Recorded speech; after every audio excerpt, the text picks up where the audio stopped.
I've rebuilt engines on the side of the highway in the rain with nothing but a paperclip. But nothing prepared me for the night I realized I had to build my daughter's prom dress from scratch, with zero sewing experience, and only 3 weeks before the dance. My daughter, Lily, thought she wasn't going to her senior dance.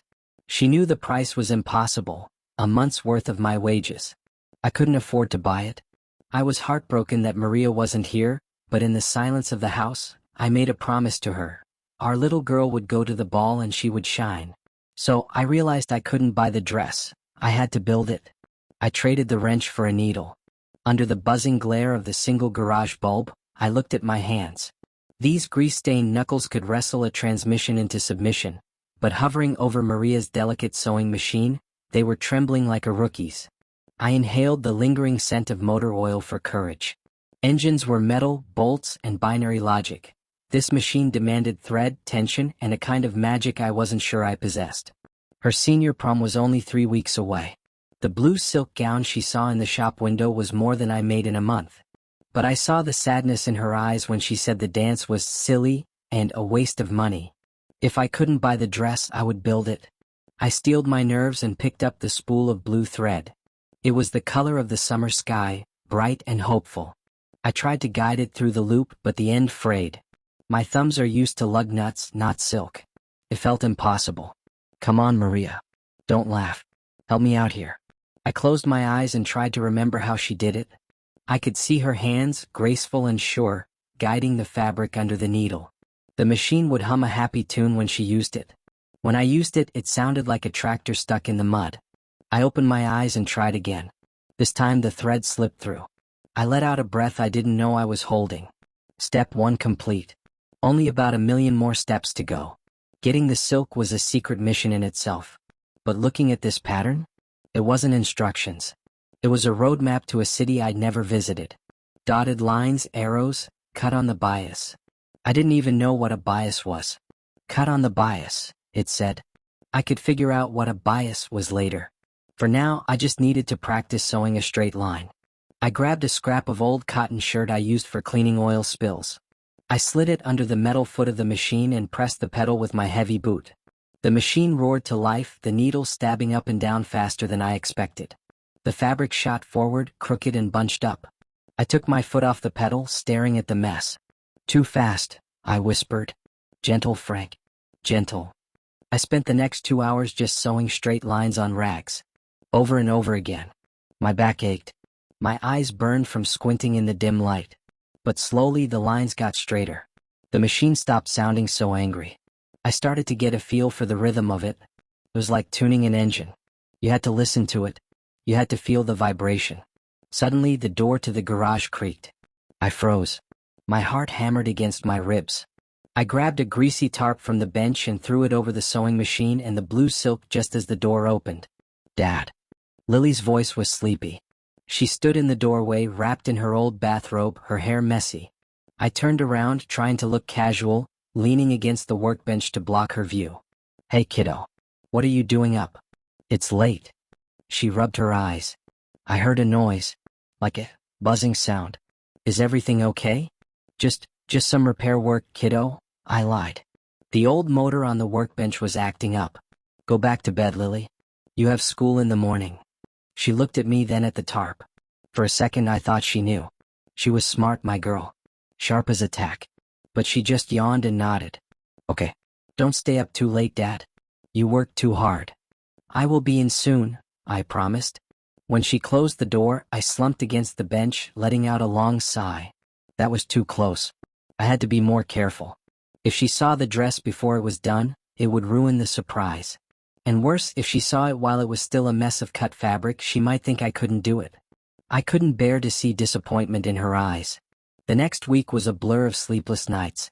Every evening after Lily went to bed, I would sneak out to the garage. I watched videos on my phone about how to sew darts and how to install a zipper. I learned that pining didn't just mean missing someone. It meant using hundreds of sharp little pins to hold the fabric together. My fingers were covered in tiny pricks. I bled a little on the practice fabric, but I was careful with the blue silk. I treated that silk like it was made of glass. One night, disaster struck.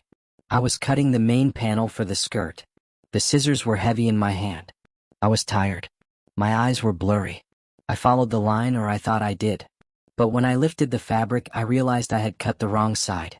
I had cut a hole right in the middle of where the bodice was supposed to connect. I stared at the jagged tear in the silk, a fatal wound in the fabric that felt more catastrophic than any blown head gasket. The silence of the garage crushed the air out of the room as I whispered, "I repair broken steel, Maria. I don't know how to manufacture miracles." I missed Maria so much in that moment it physically hurt. She would know how to fix this. She would know what to do. But she wasn't here. It was just me. Just Frank the mechanic, sitting in a cold garage with a ruined piece of expensive silk. I looked up at the old photo of us on the shelf, Maria laughing, Lily on her shoulders, and the memory hit me like a punch. She would have known exactly what to do. I stood up and walked over to the photo. I wiped the dust off the glass with my thumb. "I don't know what to do, Maria," I whispered. "I messed up." I stood there for a long time just looking at her smile. And then I remembered something. I remembered a time when Maria was making curtains for the kitchen. She had measured wrong and cut the panel too short. I remembered her laughing. She didn't cry. She didn't give up. She just said, "Well, Frank, looks like we are having a valance instead of drapes." She adapted. She made it work. I looked back at the blue dress. The hole was bad, but maybe it wasn't the end. I looked at the pattern again. If I shifted the waistline up just an inch and maybe added a sash. Yes, a sash. I had enough scrap fabric left to make a belt. It would cover the mistake. It might even look better. A surge of energy went through me. I wasn't going to give up. I grabbed the pins. I grabbed the chalk. I started measuring again. I worked through the night, fueled by cold coffee and stubbornness. When the sun started to peek through the garage window, turning the dust motes into gold, I held up the bodice. It was finished. And thanks to the new sash, you couldn't even see the mistake. It looked intentional.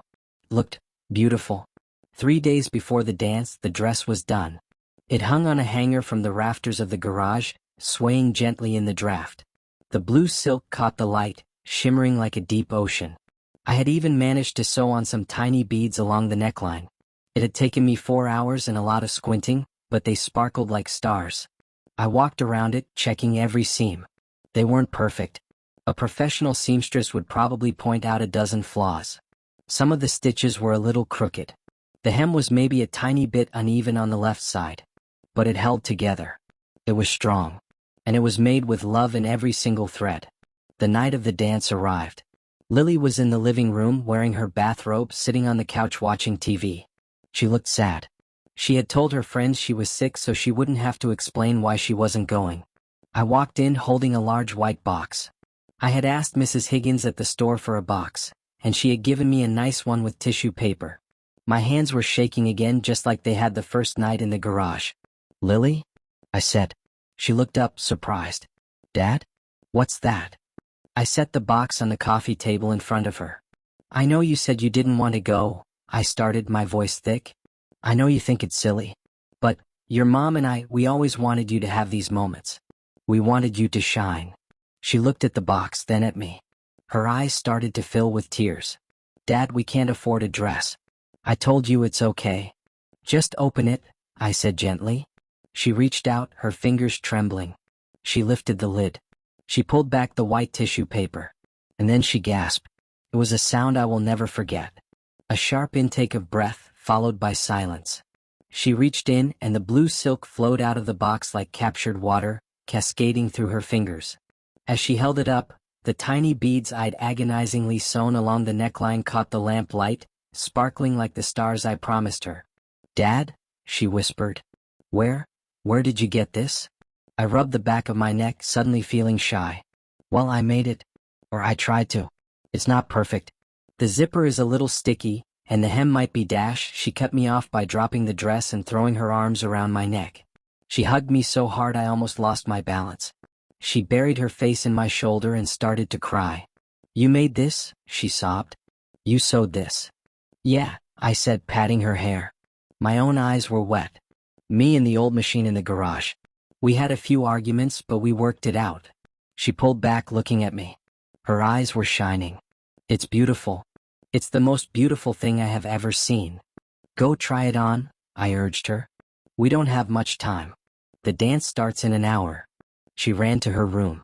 I stood in the living room listening to the clock tick, feeling lighter than I had in years. The grief was still there like a shadow in the corner, but the light was brighter now. When she came out, my breath caught in my throat. She looked exactly like Maria. The dress fit her perfectly. The blue color made her skin glow. The sash I had added to hide my mistakes cinched her waist and made her look elegant and grown up. She spun around, the skirt flaring out. "How do I look?" she asked, beaming. "Like a queen," I said, my voice husky. "You look just like your mother." She walked over and took my hand.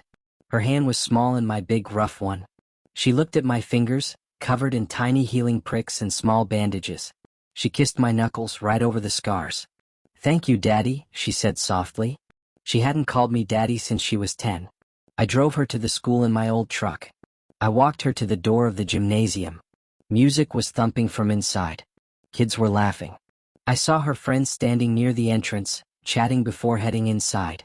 They thought she was homesick, so when they saw her walking up, their jaws dropped. I saw them pointing at the dress, asking where she got it.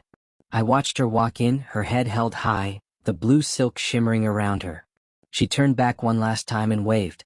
I waved back, standing there until the heavy doors closed behind her. I walked back to the truck, the night air cool on my face. I looked up at the stars. "We did good, Maria," I whispered to the sky. "We did good." I drove home to the quiet house. I went into the garage and turned off the light. The sewing machine sat on the bench, silent and still. I patted it gently as I walked by. I went upstairs, exhausted but happy. My fingers hurt, my back ached, and I was pretty sure I had sewn a button onto my own shirt sleeve by accident at some point. But it didn't matter. The promise was kept. The dress was built. And my little girl? She was finally shining.